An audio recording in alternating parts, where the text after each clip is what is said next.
terbang malam dari India menuju arah ke selatan.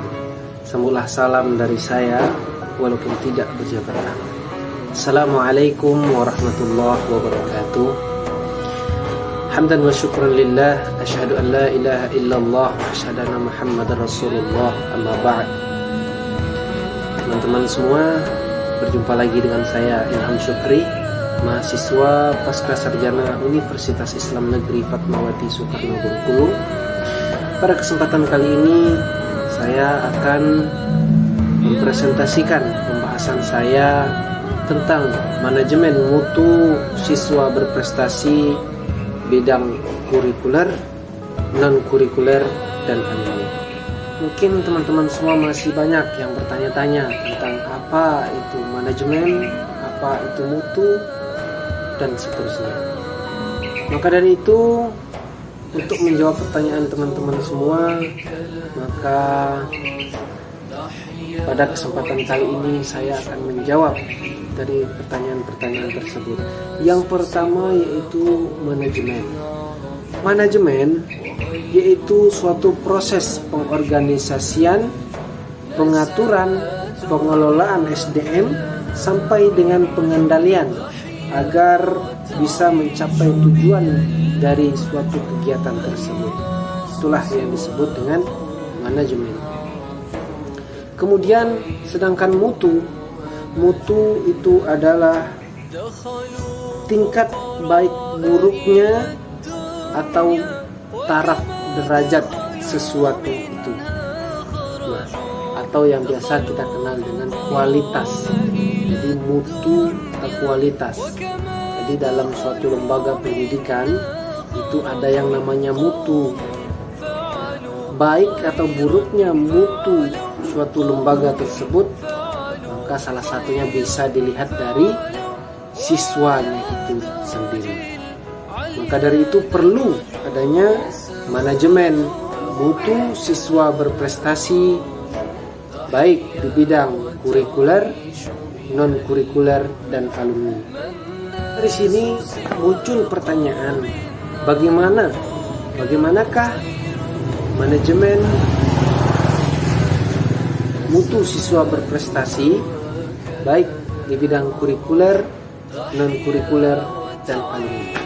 Dalam suatu lembaga yang namanya siswa itu merupakan sumber utama dan terpenting dalam proses pendidikan baik itu formal maupun non-formal. Keberadaan siswa tidak hanya sekedar memenuhi kebutuhan saja, tetapi merupakan bagian dari kebermutuan dari lembaga pendidikan. Artinya dibutuhkan manajemen peserta atau siswa yang bermutu bagi lembaga pendidikan tersebut, sehingga peserta didik dapat tumbuh dan berkembang sesuai dengan kondisi fisik dan kecerdasan intelektual siswa tersebut.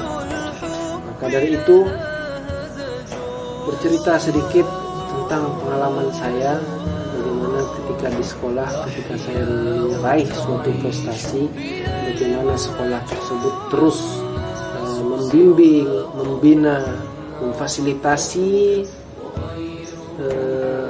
siswa yang berprestasi ini. Ya, ketika itu saya berprestasi di bidang MTQ, bisa dikatakan ini berarti bidang kurikuler. Ya, nah dalam hal itu sekolah memfasilitasi baik guru, tempat belajar, dan dalam ketika lomba pun memberikan ruang untuk mengikuti lomba tersebut. Nah, ini adalah salah satu manajemen agar siswa-siswanya bisa berprestasi sesuai bidang dan bakatnya masing-masing. Jadi tugas dari suatu lembaga atau sekolah itu adalah melihat bidang apa, terus bidang apa, bagian apa yang bisa diraih atau dicapai oleh siswa tersebut.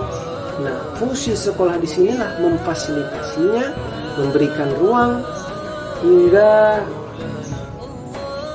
memberikan pembinaan juga sampai siswa ini bisa meraih prestasi yang diinginkan. Lantas bagaimanakah langkah-langkah atau cara dari suatu pembinaan siswa berprestasi tersebut? Maka dalam ilmu manajemen ada yang namanya istilah yang kita kenal dengan POAK.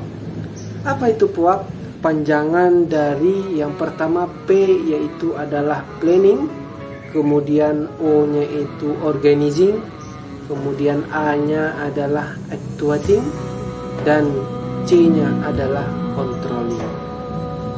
Nah, istilah ini atau dalam bahasa kita sering kita kenal dengan perencanaan, planning, organizing adalah pengorganisasian, kemudian actuating adalah pelaksanaan, dan controlling adalah kontrol atau ya bisa disebut dengan pengawasan, kontrol ya. Nah, ketika dalam manajemen mutu siswa berprestasi ini, maka ilmu POAK inilah yang kita pakai. Bagaimana kita merencanakan dari siswa ini, apa kelebihan atau di bidang apa siswa ini bisa meraih prestasi. Dari situlah kita fasilitasi bidang yang dikuasai oleh siswa tersebut. Lalu kita menunjang, membina, memberikan pembinaan yang layak, fasilitas yang layak pada siswa yang berprestasi ini, sehingga bisa dapat mencapai atau meraih prestasi yang diharapkan. Nah, yang pertama yaitu perlu adanya perencanaan, kemudian pengorganisasian. Ini gurunya siapa, ini siapa, belajarnya di mana. Maka disinilah dalam perorganisasian ini kita menentukan ruang belajarnya, gurunya yang baik siapa, tempat yang kondusifnya di mana. Maka di situ perlu adanya pengorganisasian. Kemudian pelaksanaan, actuating. Nah, dalam pelaksanaan juga perlu ada konsistensinya.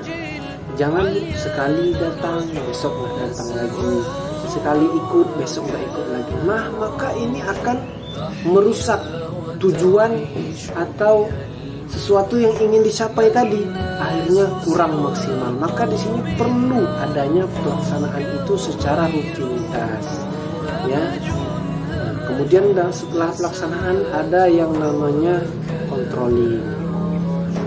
Perlu adanya pengawasan dalam suatu kegiatan tersebut. Tujuannya apa? Pengawasan ini agar kegiatan ini bisa benar-benar berjalan dengan lancar. Mungkin kalau ada hambatan-hambatannya bisa dicari jalan keluarnya yang terbaik seperti apa. Itulah pentingnya ilmu manajemen.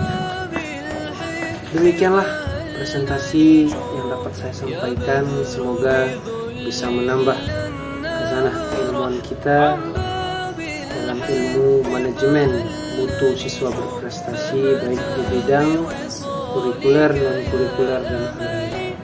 Terima kasih, lebih kurangnya saya mohon maaf. Akhirnya saya tutup dengan sebuah pepatah, sungguh indah kota Mekah, tempat orang menunaikan ibadah haji. Cukup sekian dari saya, dengan salam saya sudahi. Assalamualaikum warahmatullahi wabarakatuh.